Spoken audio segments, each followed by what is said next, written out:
हमें लगता था दिवाली है, हमें कुछ नहीं पता घर का ना बाहर का ना कहीं का ना, बस हमने जाना है तो जाना है, गुरुदेव की कथाएं सुननी है, उनके साथ स्टेज पे बैठ रहे हैं सब सुनना, और इतने इतनी सुंदरता मधुरता से उनकी कथाएं करते थे, और कितना हमने उनका सानिध्य प्राप्त किया है। लेकिन तब अक्ल, मुझे तो, मैं सच में मंद बुद्धि थी, अभी भी हूँ वैसे तो उनसे क्या ग्रहण कर सकती थी, वो नहीं ग्रहण कर पाई। पर आपकी मधुर वाणी से सुन के ना मुझे सचमुच में वो पुराना सब याद आ गया कि कैसे गुरुदेव पास बिठा के सब बात मीठी मीठी करते, और हमेशा बोलते थे। हम 3 मेंबर थे घर के, मैं, प्रभु जी और राधिका। तो मैं नहीं होंगे तो पूछते थे, वो श्यामा कहाँ है, मेरे तो बेटी कहाँ है, तो वो नहीं हो तो कहते श्रीकांत कहाँ है। तो ऐसे वो मतलब एक एक मेंबर के लिए वो पूछते थे, एक एक मेंबर के लिए, इतने इतने मतलब करीबी थे सबके, सब कहते थे हमारी गुरु जी, ऐसे ही लगता था दीदी। मैं बिल्कुल। ज्यादा टाइम नहीं लूंगी, आप कथा कर रहे हैं, धन्यवाद, प्रणाम आप सभी को, हरि बोल। गुरुदेव की याद आ गई तो मैंने अपने शेयर थोड़ा सा किया, मुझे क्षमा करिए आपका टाइम लिया। नहीं, बिल्कुल बिल्कुल। गुरुदेव हैं ही ऐसे जिनको अपने अपने उसमें कर लेते थे ना, कि बस जो उनके पास तक पहुंच गया तो वो तर ही गया। माधव ने हाथ खड़ा किया हुआ, नाम तो हरे यही दिख। कृष्ण माधवी, हरे कृष्णा दीदी, धन्यवाद प्रणाम। प्रणाम। दीदी आपकी बातें सुन के तो मैं खुद बहुत भावुक हो गई। लेकिन जैसे कि मतलब आपकी बात सुन के लग रहा है कि हम भी अपने गुरुदेव से ऐसे बातें करें, हम भी ऐसे संबंध बनाए। तो बिल्कुल। दीदी हम तो बस जाते हैं, गुरुदेव के दर्शन करते हैं और बस। तो लेकिन जो आप कह रहे हैं ना, वो या तो अभी डर है, संकोच है, या वो वाला भाव नहीं, तो वो हम कैसे बनाए दीदी? देखो इसमें ये कहते हैं ना, अपने गुरुदेव के प्रति ना स्वाभाविक प्रेम हो जाता है। जैसे अपने पापा से कहते हैं कि हमें हिचक झिझक होती है, नहीं होती ना, तो कहते हैं एक मर्यादा में ही होता है, लेकिन अंतःकरण से इतना होता है कि अपनेपन की फीलिंग आती है कि गुरुदेव के जैसे ये मेरे ही गुरुदेव है।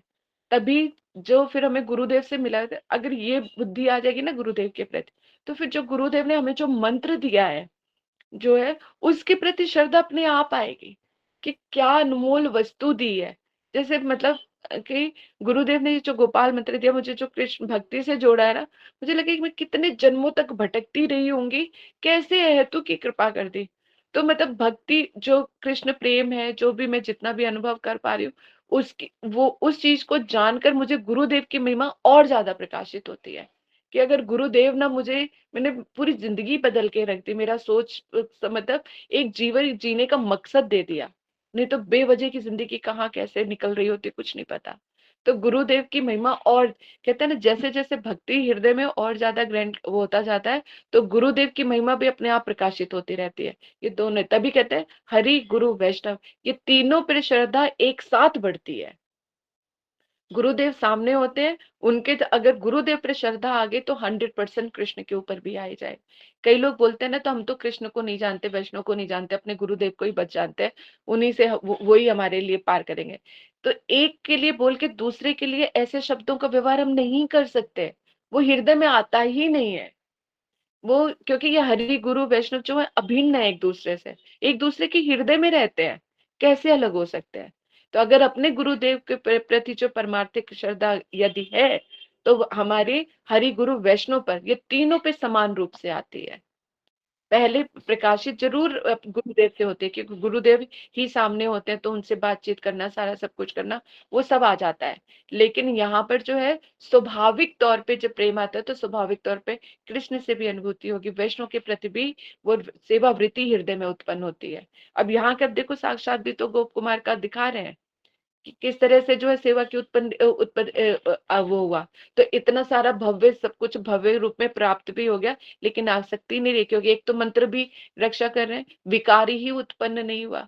अगर भक्ति हृदय में आ जाएगी तो मन में विकार ही नहीं आएगा, फिर चाहे कहीं पर भी रहो, क्या ही फर्क पड़ता है। जब एक गोप कुमार राजा राजा होकर भी वहां पर रह के अपना भजन कर सकते हैं, तो हम क्या गृहस्थ में रह के अपना भजन नहीं कर सकते? तो इसका मतलब हम भजन जो है निष्ठा से कर नहीं रहे, ये कारण है। फिर हम उछलते कूदते रहते हैं घर की परेशानियों से भी, और फिर भजन नहीं होता तो भी रोना आता है।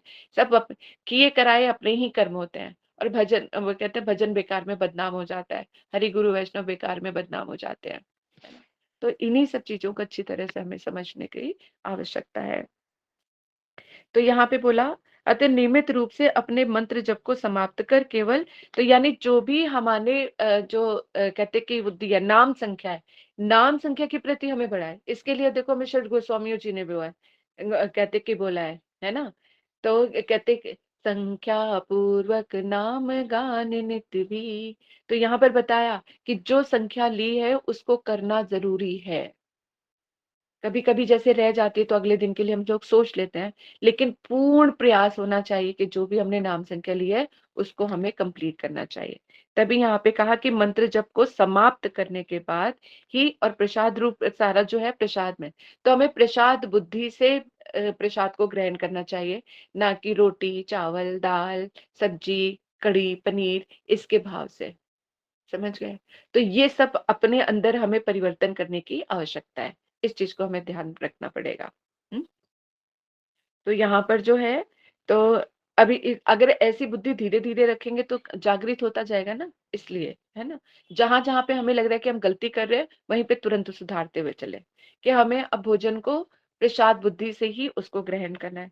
और दूसरा कितना, आज जो कई बार जैसे मनपसंद, जैसे मुझे भी कढ़ी चावल बहुत पसंद है, तो कढ़ी चावल को तुम्हें आवश्यकता से ज्यादा खा जाती हो, है ना। लेकिन ये गलत है। इसमें बताया अपने शरीर के निर्वाह के ग्रहण करने के लिए ही करना चाहिए, जितना आराम से शरीर चल सके उतना ग्रहण करना चाहिए। तात्पर्य क्या है, मतलब ज्यादा खा लिया तो फिर नींद आएगी, भजन का लॉस होगा। इसीलिए तो कहते हैं कि एकादशी वाले दिन अल्प के लिए कहा गया है, क्या है ना, जितना कम खाओगे उतना अच्छा है।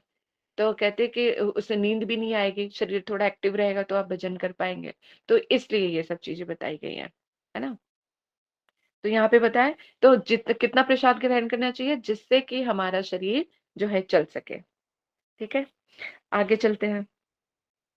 राग अस्य परिवारेभ्य प्रादाम राज्यम विभज्य तत, तथापि राज्य संबंध दुखम में बहुता उद्वेग। देखो बड़ा सुंदर बताया, क्या बता रहे हैं, यद्यपि मैंने उस राज्य को यथोचित रूप से विभाग कर राज्य के परिवार और उनके बंधु बांधवों में बांट दिया था। देखो, ब्राह्मण कुमार को जब अगर वो राज भी मिल गया तो खुद आसक्त ना होकर उन्होंने क्या किया, वो राज्य के सारे कार्य को जो फैमिली मेंबर्स थे उसमें डिवाइड कर दिया और खुद आराम से भजन कर रहे हैं।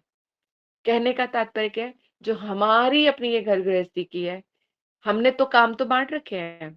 बर्तन काम वाली आके धो के जाएगी, सफाई डस्टिंग भी वो करके जाएगी, कपड़ा भी धुल जाएगा, खाने में भी चॉपिंग हो जाएगी। लेकिन हम क्या करते हैं, उनके पीछे पीछे पीछे पीछे पीछे लगे रहते हैं। कहीं यहाँ से कुछ ले तो नहीं लेगी, कहीं पे ये कुछ तो नहीं कर देगी, अच्छे से कर रही है कि नहीं कर रही है। फिर फायदा ही क्या है, खुद ही कर लो इससे अच्छा। जब इतना उनके पीछे पीछे घूम के, अगर वो 1 घंटा काम कर रही है तो 1 घंटा काम आपने उसके साथ ही लगना है, तो इसका फिर बेनिफिट क्या है। तो सिर्फ शरीर को सुख है कि आप मुंह चला रहे हो, अपना दिमाग चला रहे हो, बस शरीर नहीं चला रहे। फिर उसका यूटिलाइजेशन तो क्या, जो काम समझा दिया सारा सब कुछ है, जिसकी व्यवस्था, अगर कोई ऐसी चीज है जिसकी सुरक्षा करनी है पहले ही ताले में बंद करके कबर्ड वर्ड लॉक कर दो।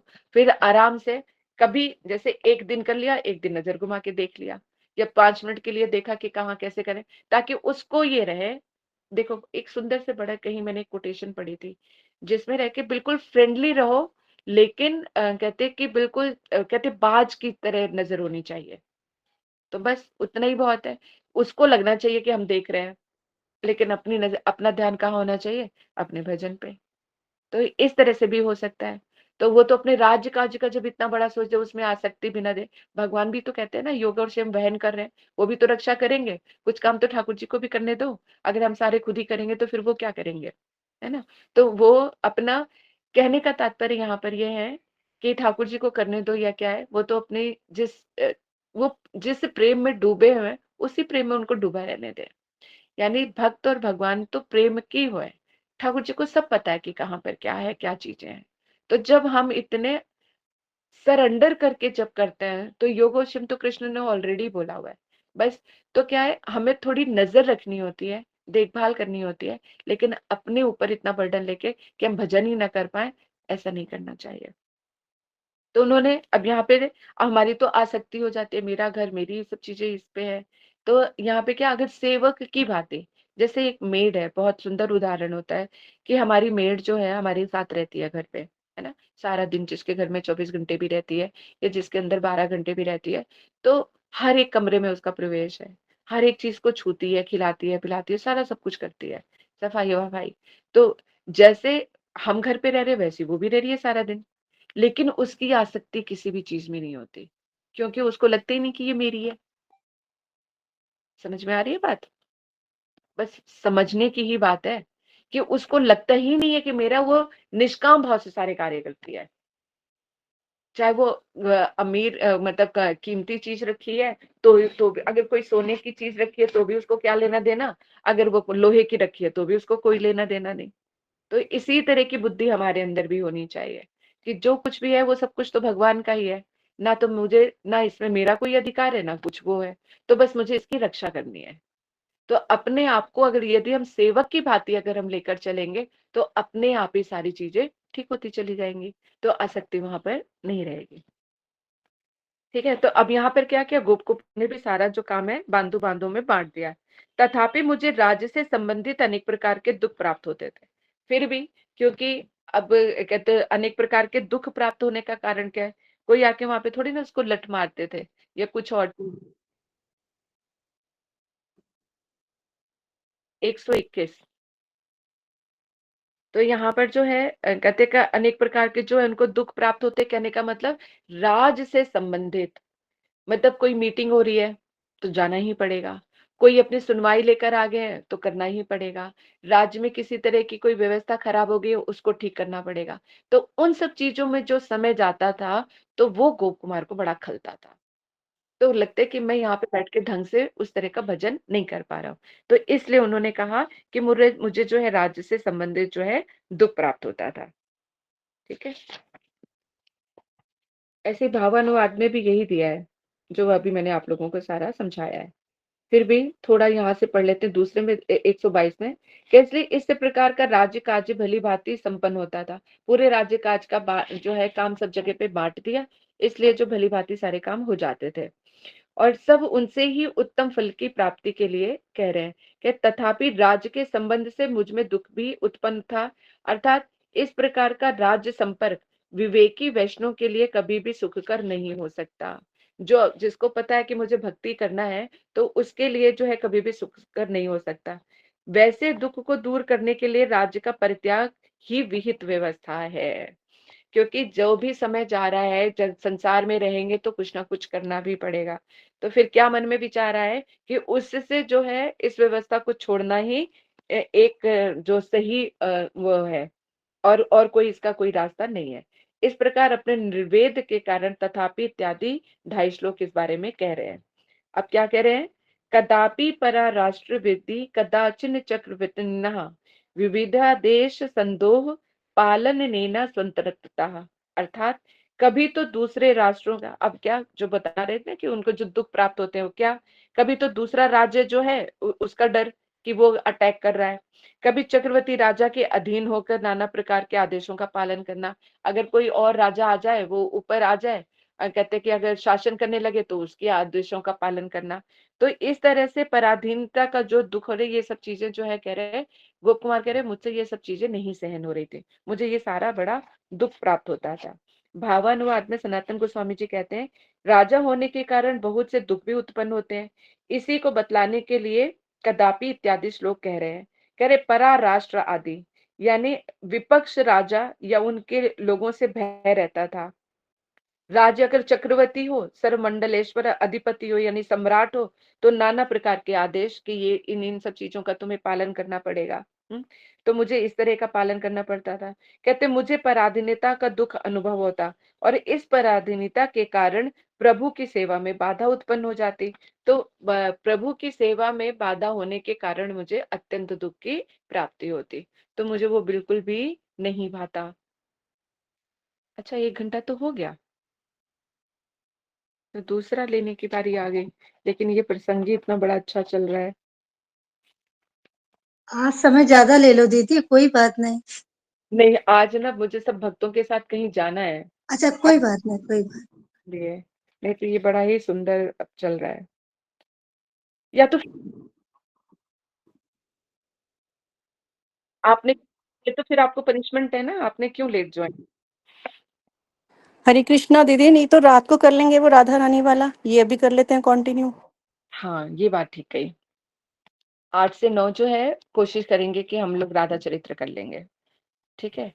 चलो अच्छा, आज की रात्रि तो वैसे भी जागरण होनी चाहिए, ठीक है? 8 या 9 मतलब 9 बजे से, या कहते क्या 9 बजे का ही रख लेते हैं, 9 से 10, 1 घंटा। जी दीदी, यही टाइम रखना है। क्यों?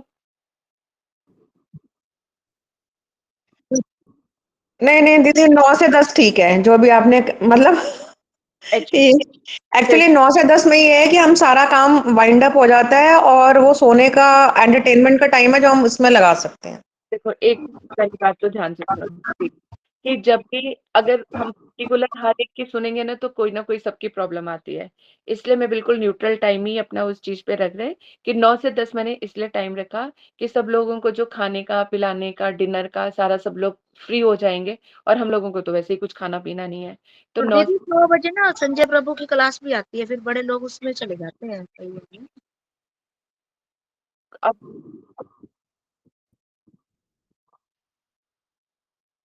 अरे तो बच्चे खा लेंगे ना, तुम्हारी कौन से दूध पीते बच्चे हैं?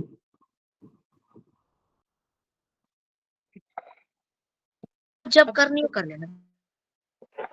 बताओ इसमें मैं क्या ही कर सकती हूँ, बाकी सब चीजों पे तो कर सकते हैं, लेकिन 8 साढ़े 8 पे थोड़ा सा, या तो जैसे साढ़े आपको 8 तक। ठीक लगे, जैसे आपको ठीक लगे वैसे करो, सबकी अपनी हाँ दीदी 9 बजे की सही है, 9 बजे की जैसे रख आपको लो। ठीक लगे वैसे करो। ठीक है, क्लास सब जो है हम 9 बजे ही रखेंगे, जो आ पाएंगे ठीक है, नहीं आ पाएंगे तो कोई बात नहीं है, ठीक है? चलो, नहीं तो हमेशा मैं सामंजस्य बिठा के ही चलती हूँ, लेकिन कहीं कहीं पर हो जाती है चीजें कि नहीं हो बैठ पाता। ठीक है, चलो आगे करते हैं। तो यहाँ पर बताया, तो कह रहे कि इस तरह के जो है भगवान के जो यहाँ पे गोप कुमार को क्या चीज सताने लग गई कि जो है मुझे कह रहे कि जो ठाकुर जी की सेवा में जो विघ्न पड़ रहा है, तो वो मुझसे बर्दाश्त नहीं हो रहा। तो देखो, भक्ति इस कदर आगे बढ़ती है कि जैसे गोपियों के ना कि एक पलक झपकने में भी ठाकुर जी का दर्शन जो है उनको युगों युगों का लगता था कि युगों से ठाकुर जी का दर्शन नहीं किया, उनको लग रहा है। लेकिन यहाँ पे साधक की अवस्था में कहाँ पे हो रहा है कि अगर सेवा नहीं हो पा रही है तो इस कारण दुख हो रहा है।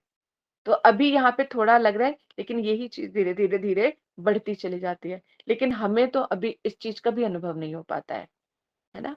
हमें इस चीज का भी अनुभव नहीं हो पाता है कि तो सेवा में भी, बल्कि कई बार तो हमें ये भी रहता है कि चलो इस काम की वजह से हो गया तो चलो ये चीज छूट गई। कभी तो बड़े आनंद का विषय बन जाता है।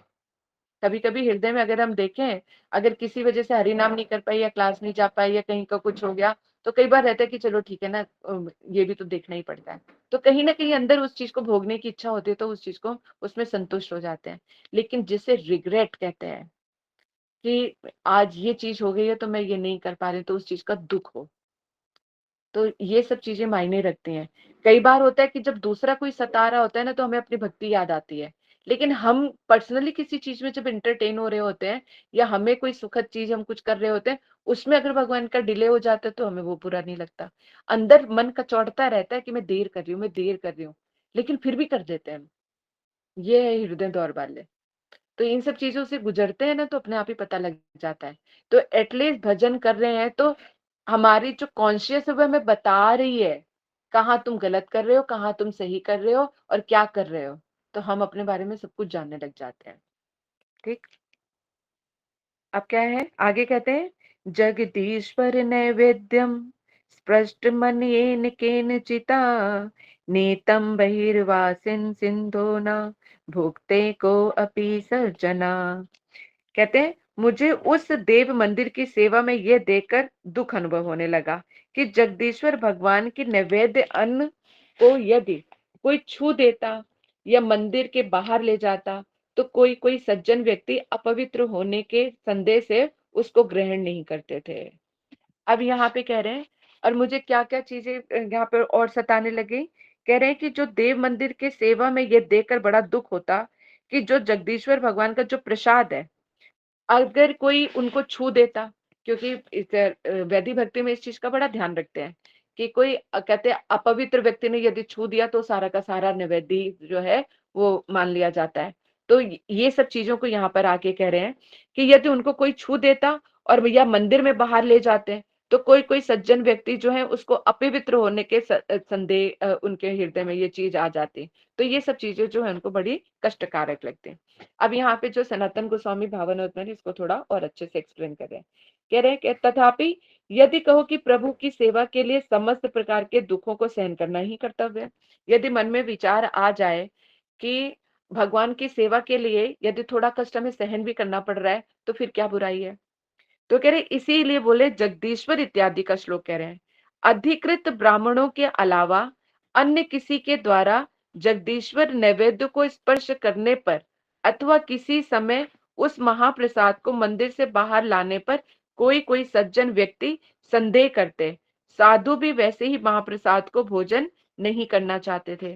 तो अब कह रहे कि जो नैवेद्य आता था तो कईयों को लगता था कि अगर उसको अपवित्र हो जाएगा, और पर्टिकुलर लोग ही होते थे जो कहते कि ठाकुर जी के प्रसाद को पवाते थे, स्पर्श करते थे। हर कोई जो है प्रसाद को कोई वो जो है स्पर्श नहीं कर पाते थे। तो कह रहे और यदि बाहर अगर वो कहीं प्रसाद चला गया तो सब जो उच्च कोटि के ब्राह्मण थे उनको संशय रहता था कि ये अपवित्र तो नहीं हो गया। अब यहाँ पे आ रहा है, यदि कभी कोई उसे ग्रहण कर भी लेता तो भी उसका संदेह नहीं रहता, तो भी उसका संदेह नहीं जाता। हाँ, अगर फिर भी कह रहे कि चलो बाहर से प्रसाद आया, अगर उसको ग्रहण भी कर लिया है, लेकिन उनके मन में ये विचार रहता था ये प्रसाद बढ़ गया, किसी ने कोई अपवित्र ने तो किसी व्यक्ति ने छू तो नहीं लिया है। तो कह रहे फिर भी ये संदेह उनके मन में रहता ही था प्रसाद ग्रहण करने के बाद भी। कह रहे वे महाप्रसाद की विशुद्धता के संबंध में कहते, तो जो कहते कि एक बार जो ठाकुर जी ने प्रसाद पा लिया है वो तो परम पवित्र है ना। जैसे श्री चैतन्य महाप्रभु जब जगन्नाथ जी के वहां पे श्री रघुनाथ दास गोस्वामी जी को देखा, नाले में से चावल को निकाल के धो के उनको वो खाते हैं, तो वो उस चावल को उठा के महाप्रभु भर भर के खाने लग गए।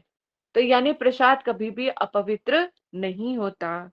अब यहाँ पे कह रहे हैं लेकिन वो महाप्रसाद की विशुद्धता के संबंध में कहते, श्री जगन्नाथ देव के महाप्रसाद के अलावा महाप्रसाद भोजन के विषय में सदाचार प्रवृत्ति अन्य किसी भी स्थान पर नहीं देखी जाती है। तो कह रहे जो जगन्नाथ जी का जो प्रसाद है और उनके विचार कहते कि जितना उनके नियमों का जो पालन है, तो जिस तरह की जो प्रवृत्ति देखी जाती है ऐसी प्रवृत्ति कहीं और देखी नहीं जाती। इसलिए वे लोग निसंदेह होकर उस महाप्रसाद का भोजन नहीं करते, किंतु किसी प्रकार अनुरोध वशता भोजन करने पर भी महाप्रसाद के विषय में संदेह रहित नहीं हो पाते थे। कहीं ना कहीं उनको डर लगा ही रहता था। साधुओं का ऐसा व्यवहार देखकर मेरा मन दुखित हो जाता कि साधुओं की ऐसी बुद्धि, पवित्र अपवित्र की बुद्धि जो चल रही है प्रसाद के विषय में, ये सब चीजें देखकर भी मुझसे सहन नहीं होता था। अतः उस देश में निवास से मुझे निर्वेद होने लगा। ये सारी चीज देख के वहां से मेरा मन जो है हटने लगा, क्योंकि जहाँ पे शुद्धता, प्रेम, पवित्रता इस तरह से रहते ना, जहाँ पे सुहृदय लोग हों, वहां पे बड़े आनंद का विषय हो जाता है। जैसे अगर हम किसी ऐसी जगह पे जाएं जहाँ पे वैष्णव की निंदा कर रहा हो, या उनकी सेवा में कहते कि कमियां निकाल रहा हो, या फिर किसी तरह की कोई ऐसी चीज कर रहा हो, तो जब आपस में ये सब चीजें देखेंगे ना, तो जो एक सिंपल साधक जो नया नया बना है वो भ्रमित हो जाएगा। उसको लगे कि इससे अच्छा तो मैं अपने घर में ही अच्छा हूँ। ये कैसे भक्त हैं जो एक दूसरे की बुराई कर रहे हैं, एक दूसरे की ही काट रहे हैं, उनका मतलब बात को काट देते हैं। तो ये सब जो है वैष्णवचित व्यवहार नहीं है, तो वहां से मन खिन्न हो जाएगा। ऐसी व्यवस्था जब प्रसाद के बारे में उच्च उच्च कोटि के ब्राह्मणों के भी जब ऐसे विचार सुने और देखे, तो यहाँ पर भी गोप कुमार का मन खट्टा हो गया। विशेषता महाप्रसाद के विषय में बृहद विष्णु पुराण में देखा जाता है।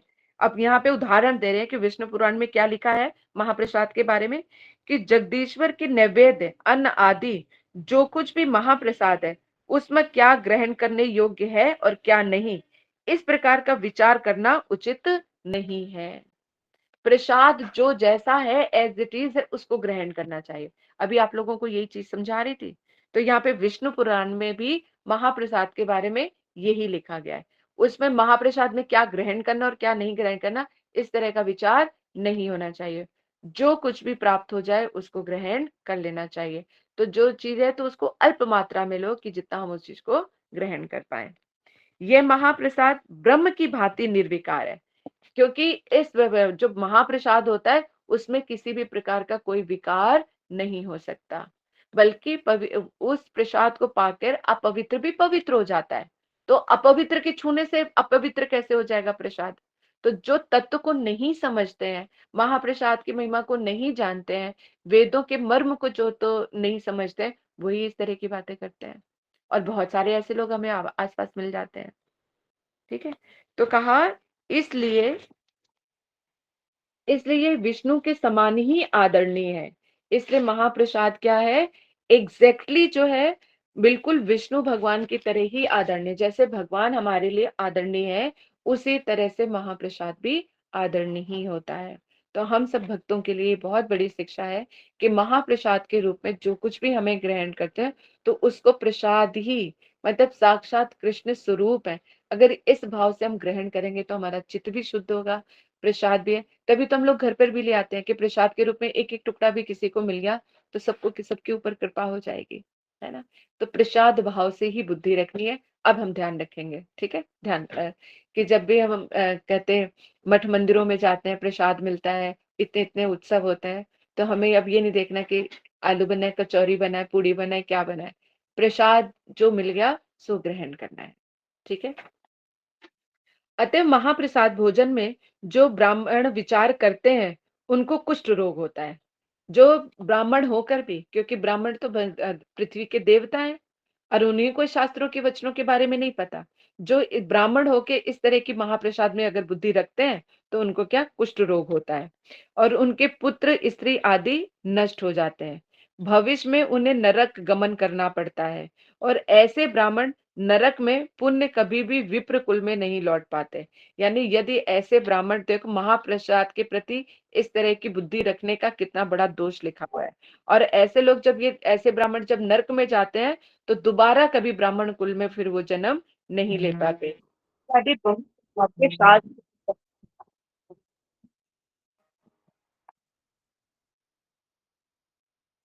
आवाज नहीं आई। हाँ, तो यहाँ पर जो है इस तरह के जो है अनेक अनेक प्रकार के जो है यहाँ पे प्रमाण आते हैं। तो ऐसे प्रमाण जो है दिए गए हैं। मर्म शलेन चैतन्य निर्बोधे महानुभूत नेशे धृत दीक्षितम साक्षात प्राप्तम त्यक्तुच तत्प्रभुम। अर्थात कहते प्रसाद ग्रहण के विषय में लोगों का इस प्रकार का व्यवहार देखकर मेरे हृदय में दुख होता। अब गोप कुमार ने जब इस तरह से वहां पर जब देखा कि प्रसाद के बारे में ऐसे इनको प्रसाद, अभी तो गोप कुमार जो है मतलब उनसे तो बहुत ऊपर ही उठ गए, क्योंकि उनकी तो जिस तरह की बुद्धि चल रही है, जिस तरह का प्रेम है ठाकुर जी के प्रति, ऐसा जो इतने समय से जो ब्राह्मण वहां पे सेवा कर रहे हैं, ठाकुर जी का भोग लगा रहे हैं, उनका सब कुछ कर रहे हैं, अर्चन आदि कर रहे हैं, लेकिन अभी भी उस भाव को नहीं समझ पाए। ठाकुर जी की महिमा को नहीं समझे, जगदीश्वर के महिमा को नहीं समझे, उनके महाप्रसाद की महिमा को नहीं समझे। जैसे भगवान हमेशा कहीं पर भी चले जाएं वो निर्विकारी ही रहते हैं, इस तरह से जो महाप्रसाद है वो भी सदैव निर्विकारी ही रहता है। चैतन्य चरितमृत में या कहीं पर पढ़ा है कि अगर कोई बासा से बासा भी दुर्गंध युक्त भी अगर महाप्रसाद है तो भी वो महाप्रसाद ही है। ऐसी महिमा गाई गई है महाप्रसाद की। राधा जी मैं जो भी प्रसाद लाती हूँ ना, मेरे छोटे बेटे को बहुत प्रेम है प्रसाद, वो मेरा वेट करता है। अगर कुछ बच गया ना वो उसको एक टिफिन में डाल के रख देता है, दूसरे दिन फिर मांग लेता है मम्मी जो रात को रखा। ऐसे वो बासी नहीं खाता, पर प्रसाद वो बासी खा लेता है और मुझसे कहता है तुमसे मम्मी ऐसी सब्जी क्यों नहीं बनती, ऐसी दाल क्यों नहीं बनती। उसको इतना प्रेम है प्रसाद से, मैं क्या बताऊं। वो सोचेगा सारा मुझे ही मिल जाए और किसी को ना मिले। हाँ, देखो ये इस तरह की यही प्रसाद की महिमा है। तो सुकृतिवान जीव है तो बहुत अच्छा है। और तुम मतलब तुम उनको कुछ ना कुछ इस तरह से प्रसाद भी देती जा रही हो, कितने सालों से जुड़े हैं।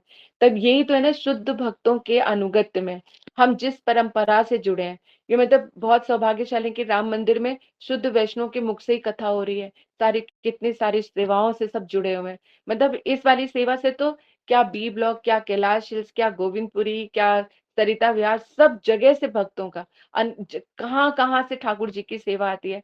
कई ऐसे लोग भक्त हैं जो बिहार में है, जैसे मेरी एक फ्रेंड है वो भी ऑस्ट्रेलिया में रहती थी, फिर एक बिहार में फ्रेंड है, वहां वहां से भी प्रसाद होते, वो पूरे दिन की मतलब बुकिंग लेते हैं या इस तरह से न जाने कहाँ कहाँ से ठाकुर जी सबका इकट्ठा करते हैं और जो कहते भक्ति रूपी यज्ञ में जो है सबका प्रदान कर देते हैं। और वो जितना जो जो कुछ भी जाता है वो सारा का सारा ठाकुर जी की सेवा में वो सारा सब जाता है, और उनके हृदय में तभी तो वृत्ति भी जागती है। नहीं तो दूर बैठा इंसान भ्रमित हो जाता है कि पता नहीं मेरा वहां पे लग भी रहा है कि नहीं लग रहा है, लेकिन वो हर साल दे रहे हैं, तो इसका मतलब उनके हृदय में कहीं ना कहीं इस चीज की अनुभूति है कि सही जगह जा रहा है। अगर जब तक इस तरह की अनुभूति ना हो तो एक बार तुम किसी से जबरदस्ती ले लोगे, दोबारा नहीं ले सकते। लेकिन जिनकी नित्य प्रति मतलब साल की जो सेवा चल रही है, तो इसका मतलब हरि गुरु वैष्णव की उन पर कृपा है, और इस चीज की अनुभूति है कि नहीं, जहां पर जो जा रहा है वो ठीक है। और इससे हमें भी थोड़ी संतुष्टि रहती है कि हरि गुरु वैष्णव हमारी सेवा को स्वीकार कर रहे हैं। तो हमें और ऑनेस्टी के साथ और हृदय के साथ इन सारी सेवाओं को अच्छी तरह से करना चाहिए, ताकि किसी भी तरह की कोई कमी नहीं आए, और खासकर तो मन में कोई बात नहीं आनी चाहिए। ठीक है, इसलिए कहा। लेकिन अब यहाँ पर इस तरह के जब मन में विचार आया और देख रहे हैं, तो यहाँ पे गोप कुमार का मन खट्टा हो गया, जैसे हृदय में बर्छी विद्ध होने लग गई, मतलब उनकी बातें बिल्कुल तीर की तरह चुभने लग गई। यद्यपि मुझे ऐसे अनेक कारणों से राज्य के प्रति तीव्र वैराग्य हो गया था। अब इस तरह की सब चीजें देखा, एक तो राजकाज परेशान, इस तरह से मंत्र में जितना समय लगाना चाहिए उतना नहीं दे पा रहे हैं, भगवान को जितना समय देना चाहिए वो ना देने के कारण राजकाज में समय जा रहा है, और ऊपर से मंदिर में इस तरह का व्यवहार देख के और मन खट्टा हो गया। तो मतलब राज्य से भी वैराग्य उत्पन्न हो गया। तथापि मैं उन प्रभु को उनके दर्शन की मेरी चिरकालीन अभिलाषा थी। कह रहे लेकिन मतलब ठाकुर जी की तरह जब वो देखते तो लगता है कि बस मैं इनको छोड़ के कहीं ना जाऊं, लेकिन जब आसपास का एटमॉस्फेयर इस तरह से देखते तो उनका मन वहां पे टिकता नहीं, साक्षात पाकर छोड़ने में असमर्थ हो जाता।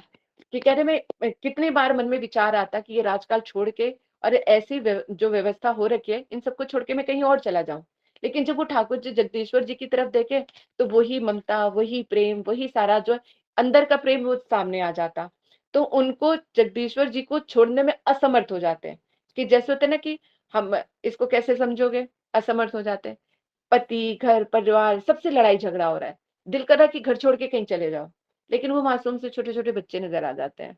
तो उनको देखते ही हृदय से लगाते ही सब भूल जाते हैं कि ठीक है तुम्हारे लिए हम ये भी सह लेंगे।